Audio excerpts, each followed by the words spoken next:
Hello C drama lovers, Mrs Cupid in love का second part start करते हैं। San बोआन को अपने साथ अपने दोस्त के पास लेके जाती है।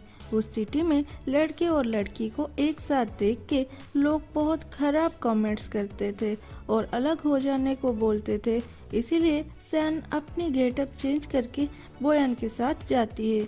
दूसरे सीन पे दिखाया जाता है एक पति अपने पत्नी को कोर्ट के अंदर मार रहा था। तभी एक लड़की आके उस आदमी को मारती है। ये जिंग है जो सैन की बेस्ट फ्रेंड है और वो जॉर्ज के पास जाती है जो कि इन पति पत्नी के मारपीट देख के टेबल के पीछे छुपे थे। जॉर्ज जिंग को देख के बाहर आते हैं और उस आदमी को चिल्ला के कहते हैं हिम्मत कैसे हुआ कोर्ट पे मारपीट करने के लिए। उसके बाद उस आदमी की तरफ एक पत्थर फेंकते हैं जिसमें लिखने के लिए इंक बनाया जाता है, लेकिन वो पत्थर वहाँ जस्ट पहुँचने वाली सैन की तरफ आती है, पर बोयान उस पत्थर को पकड़ लेता है। बोयान जॉर्ज के टेबल को देख के उसे अपना पास्ट धुंधला सा याद आता है और वो जॉर्ज के टेबल के पास जाके ऑर्डर देता है कि इस आदमी का गला काट दिया जाए। ये सुन के वो आदमी घबरा जाता है और जज भी फिर से चिल्लाने लगते हैं कि तुम ऑर्डर देने वाले होते कौन हो कौन तुम। तभी सैन बात संभालने के लिए बीच में बोलती है सर इस लड़के का दिमाग खराब है, इसे माफ कर दो, और बोयान को वहाँ से एक रूम को ले जाती है जहाँ सैन जिंग को शुरू से सारे बातें बोल के उसे हेल्प करने को बोलती है। फिर दोनों मिसिंग पर्सन की लिस्ट देखते हैं पर उसमें बोयान का कोई अता पता नहीं था। उसके बाद सैन जिंग को धीरे से कहती है कि तू ना उससे फाइट कर, और उसकी फाइट की टेक्निक से पता लगा कि वो कहाँ से आया है। दूर खड़े बोयान ये सुन के बोलता है ये लड़की मुझसे फाइट नहीं कर सकती। दोनों थोड़ी घबरा जाते हैं कि इतने धीरे से बोली बातें भी ये क्लियरली सुन लेता है। फिर सैन बोलती है मुझे बोलो कि मैं क्या करूं, मुझे इससे छुटकारा भी चाहिए और मेरे पैसे भी चाहिए। तो जिंग उसे समझाती है कि देख इसे घर ले जा, इसके कपड़े और हाव भाव से लग रहा है कि ये बहुत बड़े घर का लड़का होगा।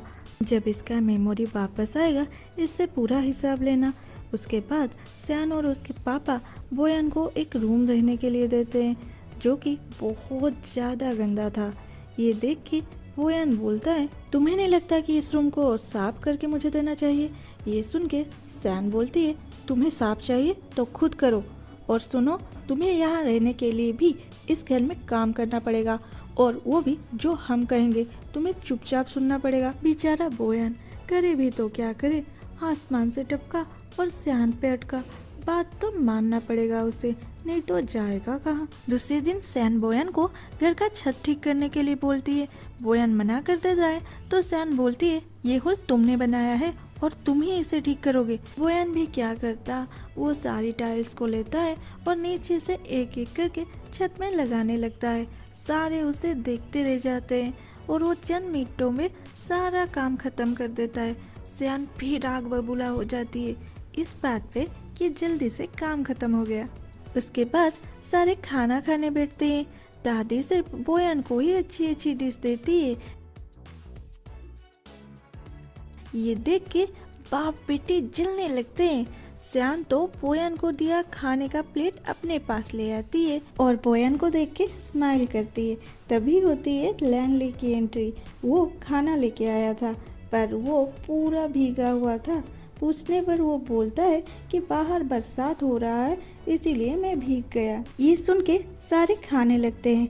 फिर लैंडली सोचता है लेकिन मैं तो घर पे था और मैं भीगा कैसे, और वो चिल्लाने लगता है और बोलता है वहाँ छत से पानी टपक रहा है। ये सुन के सारे वहाँ जाते हैं पर कोई कुछ नहीं करता, सिर्फ वो चिल्लाते रहते हैं कुछ करो, बाल्टी लाओ, वो करो। बोयान बड़े आराम से खाना खा रहा था और इन बाप बेटे के नौटंकी से परेशान होके उठता है और पास रखे एक स्क्रीन को उठा के छत को फेंकता है, और वो स्क्रीन ऐसे फिट होता है कि थोड़ी सी भी पानी लीक नहीं होता। पहले तो सैन के पापा बड़े खुश होते हैं पर जब उन्हें पता चलता है कि ये उनका सबसे कीमती स्क्रीन है वो चिल्लाने लग जाते हैं और उनका तबीयत फिर से खराब हो जाता है। ये सारे नौटंकी खत्म होने के बाद बोयन अकेले खिड़की से बाहर की तरफ देख रहा था। दूर एक मरा हुआ पेड़ देखे वो लाडली से पूछता है कि ये इतने बड़ी पेड़ कैसे मर गई। लाडली बोलता है पता नहीं, वो 1 साल पहले की बात है, कैसे मर गई अचानक से। ये सुन के बोयन बाहर चला जाता है। कुछ देर बाद सियान लाडली को पूछती है कि बोयन कहाँ है। लाडली बोलता है पता नहीं, अभी तो उस पेड़ के बारे में पूछ रहा था और अभी कहाँ चला गया। सियान बोयन को ढूंढते हुए उसी पेड़ के पास जाती है जहाँ बोयन को देख के वो पूछती है तुम यहाँ क्या कर रहे हो। ये सुन के बोयन बोलता है पता नहीं, ये जगह बहुत अपना सा लग रहा है, इसीलिए मैं यहाँ आ गया, पर मुझे कुछ याद नहीं आ रहा। सियान थोड़ी इमोशनल होके बोलती है ये पेड़ जब तक सही सलामत थी हम सारे लोग बहुत खुशी से रहते थे, पर अभी यहाँ सारे सिंगल रहना पसंद करते हैं और ज़्यादा से ज़्यादा यहाँ डिवोर्स हो रहा है, इसीलिए मैंने ब्लाइंड डेट की प्लानिंग की थी, लेकिन तुमने वो भी बर्बाद कर दिया। बोयन उससे बोलता है मैं जल्द ही तुम्हारे सारे पैसे लौटा दूंगा और वहाँ से जाने लगता है और जाते टाइम एक दुकान पे कैंडी देख के उसमें से एक उठा लेता है। दुकानदार बोलता है कि ये है गॉड यांगवांग, जो कि सबसे पावरफुल गॉड है।